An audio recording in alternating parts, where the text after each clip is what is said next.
ఎవరికి లేని మహోన్నతమైన భాగ్యము ఏమిటనంటే రక్షింపబడుట. ఇంతకంటే ఆశీర్వాదం ఇంకొకటి లేదు. ఏదైనా ఆశీర్వాదము ఉన్నది, నీవు అధికంగా దీవించబడిన సంఘటన ఏదైనా చెప్పు అని ఎవరైనా అడిగారనుకోండి,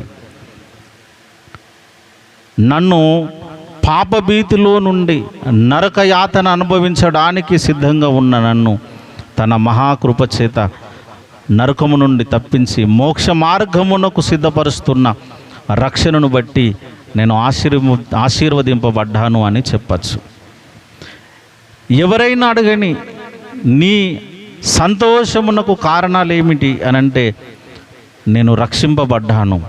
ఎక్కడి నుండి అనంటే సాతాను కబంధ అస్తములలో నుండి విడిపించబడ్డాను.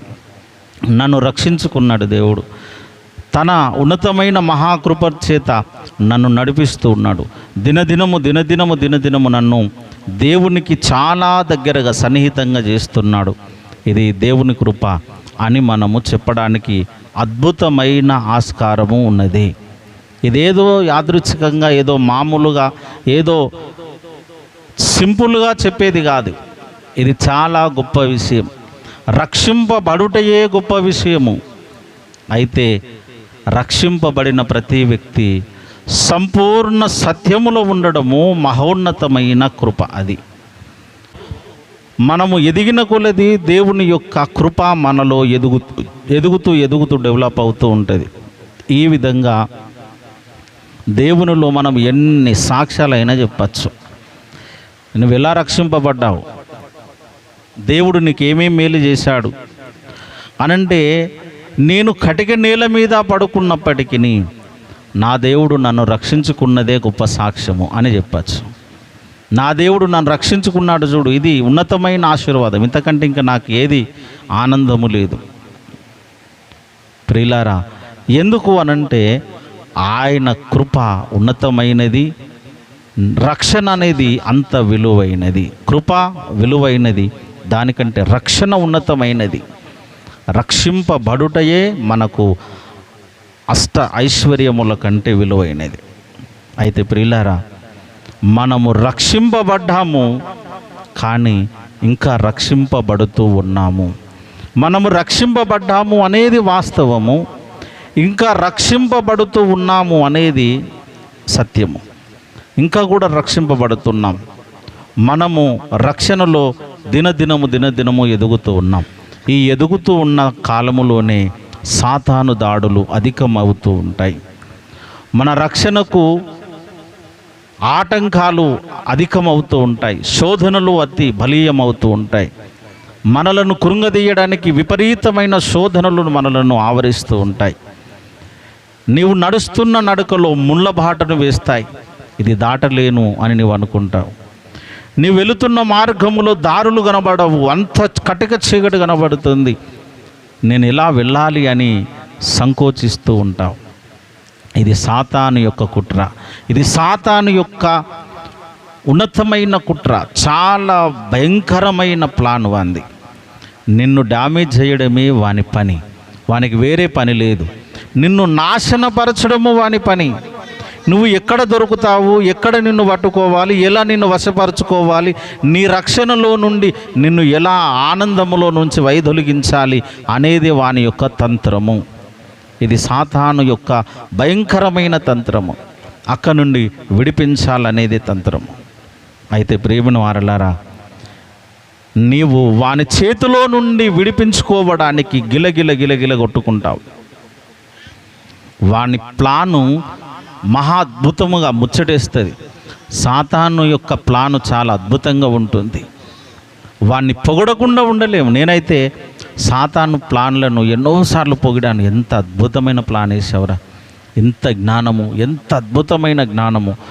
నీకున్నలా ఉన్నటువంటి జ్ఞానము మంచికి వాడగలిగితే దేవుణ్ణి నేను సరాసరి నా ముంగట ప్రత్యక్షం చేసుకునేవాడిని.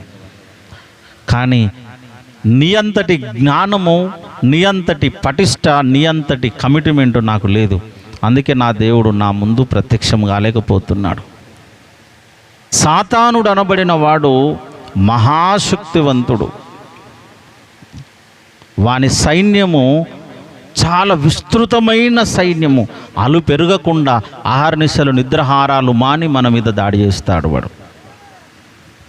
నిద్రాహారాలు మాని మన మీద వాడు దాడి చేస్తూ ఉంటే వాని దాడిని మనము తట్టుకోలేక భయపడి నిద్రపోతాం. దాడికి ప్రతి దాడి చేయాలి. ఎవరైనా ఒక దాడికి ప్రతి దాడి జరిగించడము అది వీరుల లక్షణము. కానీ మనం వీరులం కాలేకపోతున్నాం. దాడికి ప్రతి దాడి కంపల్సరీ చేయాలి.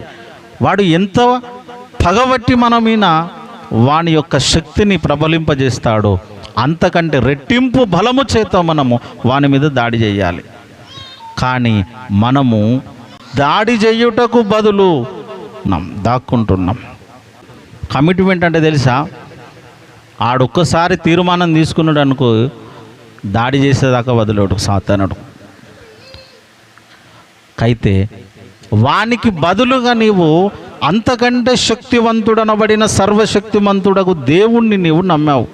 సాతాను కంటే దేవుని బలము పెద్దదా, లేకపోతే సాతాను బలము పెద్దదా? దేవుని బలము పెద్దది అందరూ అంటాం. కానీ యేసయ్య బలాన్ని నీవు ధరించుకోవడానికి బదులు పిరికిగా మారిపోయావు, పిరికి పందవైపోయావు. ఎన్నోసార్లు ఎదిరించవలసిన నీవే అయ్యో ఏమవుతుందో అనే భయము, అయ్యో ఏమవుతుందనే దిగులు, అయ్యో ఏమవుతుందనే వేదన, కన్నీటి వ్యధ, గుండె భారము బరువెక్కి ఏడ్చి ఏమి చేయలేని పరిస్థితులలో నిరాశకు గురవుతూ ఉన్నావు. ఎందుకు అనంటే వాడు అంతగా దాడి చేస్తున్నాడు నీ మీద. నీవు ఏమి చేయలేని స్థితిలోనికి వెళ్ళిపోయావు. కానీ ప్రియులారా, ఇదంతయు నీవు నమ్మిన దేవుడు పైనుండి నిన్ను చూస్తున్నాడు. నీవు నమ్మిన దేవుడు, నీవు నమ్ముకున్న దేవుడు, నీ కొరకు ప్రాణం పెట్టిన దేవుడు, తన బలమును నీకు నిరంతరము దారపోయగలిగిన దేవుడు, తన ఉన్నతమైన ప్రేమ నీ పైన కురిపించగలిగిన దేవుడు పైనుండి చూస్తున్నాడు. ఆయన కన్ను మూయబడేది కాదు. ఆయన నిరంతరము చూస్తున్న దేవుడు. ఆయన కనులు ఎప్పుడు మూతబడవు. ఆయన కునుకడు, నిద్రపోడు, నిరంతరము నిన్నే చూస్తున్నాడు. ఈ దాడి చేసేటప్పుడు చూస్తున్నాడు, వాడు పగదలిచినప్పుడు చూస్తున్నాడు. కానీ మౌనంగా ఉంటున్నాడు. ఎందుకు? ఈ చోద్యము బాగున్నది, ఆనందంగా ఉన్నది అనేది మౌనంగా ఉండట్లేదు. మొదటి సమూయేలు 7వ అధ్యాయం 3వ వచన భాగమును చూడండి, చదవండి. సమూయేలు ఇశ్రాయేలీలందరితో ఇట్లా నేను మీ పూర్ణ హృదయముతో యెహోవా యొద్దకు మీరు మల్లు కొనిన ఎడల అన్య దేవతలను అస్తరోషు దేవతలను మీ మధ్య నుండి తీసివేసి పట్టుదల కలిగి యెహోవా తట్టు మీ హృదయములను త్రిప్పి ఆయనను సేవించుడి. అప్పుడు ఆయన ఫిలిస్తీన్ల చేతిలో నుండి మిమ్మల్ని విడిపించు. హల్లెలూయా. వారికి ఒక ఇంటి ఇస్తున్నాడు దేవుడు. మీ పూర్ణ హృదయముతో యెహోవా యొద్దకు మీరు మల్లు కొనిన ఎడల అన్నాడు. పూర్ణ హృదయముతో మల్లు కొనుట అనగా ఏమిటి? పూర్ణ హృదయముతో మల్లు కొనుట అంటే, పూర్ణ హృదయం అని అంటే సంపూర్ణముగా యేసు వైపు తిరుగుట. ఎందుకు ఆ పదం వాడాడంటే, వాళ్ళు సంపూర్ణంగా తిరగడం లేదు. ఎందుకనంటే వారికి అన్యదేవతలు ఉన్నారు. అన్యదేవతలు ఉన్నారు. వారికి వేరే ఆప్షన్ ఉన్నది. యెహోవా కంటే మించిన ఆప్షన్స్ ఉన్నాయి. ఇదే లెక్కన భూమి మీద చాలామందికి, కొంతమందికి డబ్బు ఉంటుంది, కొంతమందికి బలం ఉంటుంది, కొంతమందికి అధికారం ఉంటుంది, కొంతమందికి స్నేహితులు ఉంటారు, కొంతమందికి రక్త సంబంధికులు ఉంటారు. వీళ్ళందరి అండ చూసుకొని దేవుణ్ణి పెద్దగా పట్టించుకోరు. దేవుణ్ణి లెక్క చెయ్యని తనము. క్రైస్తవులే మందిరానికి వెళుతారు, ప్రార్థన చేస్తారు. కానీ సమస్య వచ్చినప్పుడు వెంటనే మనకు గుర్తొచ్చేది అంటే, మనకు బ్యాంక్ బ్యాలెన్స్ ఎంత ఉన్నది, లేదు ఇది నిల్లు. రెండవ ఆప్షన్ ఏంటిది, మా బంధువుల లెవెల్కి ఎక్కువ డబ్బు ఉన్నది, ఈడు ఇస్తాడు కావచ్చు, అడగాలి. వీటి మీద ఆధారపడుతూ నడుస్తూ ఉంటాం. మన ఆప్షన్ మొట్టమొదట నీకు గుర్తు రావాల్సింది యెహోవా బలము. అప్పుడు నీవు పూర్ణ మనస్సుతో ఆయనను వెతకాలి. పూర్ణ మనస్సుతో వెతకడము అనేది నీవెప్పుడైతే ప్రారంభించగలుగుతావో, అప్పుడు నీ లోపల ఉన్న కొన్ని బలహీనతలు తొలగిపోతాయి.